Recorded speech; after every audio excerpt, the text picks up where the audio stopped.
तीळ गुळ घ्या, गोड गोड बोला. सगळ्यांना मकर संक्रांतीच्या खूप खूप शुभेच्छा देते आणि व्हिडिओला सुरुवात करते. तर तीळ गुळाची पोळी बनवण्यासाठी दीड वाटे तीळ आणि 1 वाटी शेंगदाणे चांगले भाजून घ्यायचे, मिक्सरमध्ये फिरून घ्यायचे. आता मिक्सरच्याच भांड्यामध्ये दीड वाट्या गूळ घ्यायचा, तो सुद्धा मिक्सरलाच फिरून घ्यायचे.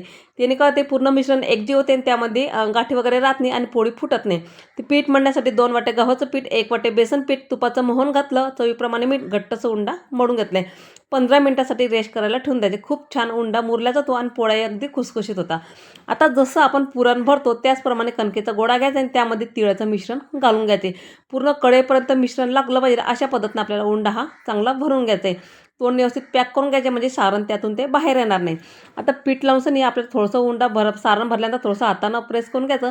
नंतर पातळ अशी पोळी लाटून घ्यायची. तुम्ही जाळी पोळी करू शकतात, पण पातळ पोळी अगदी कुरकुरीत आणि छानही लागते. तुम्ही ही पोळी 15 ते 8 दिवस सहज टिकणार आहे. तुम्ही प्रवासामध्ये पण ह्या पोळ्या नेऊ शकतात किंवा मुलांच्या डब्यालाही देऊ शकता. अगदी पौष्टिकसुद्धा आहे. एकदा करा आणि कमेंट्समध्ये मला नक्की सांगा कशा झाला तर. आपल्या तिळगुळाच्या पोळ्या इथं तयार झाल्या आहेत. बघू शकता मस्त आपला तिळाची पोळी तयार झाली आहे. व्हिडिओ आवडला असेल तर एक लाईक नक्की करा. चला तर भेटूया पुढच्या अशी नवीन व्हिडिओमध्ये. तोपर्यंत धन्यवाद सगळ्यांना.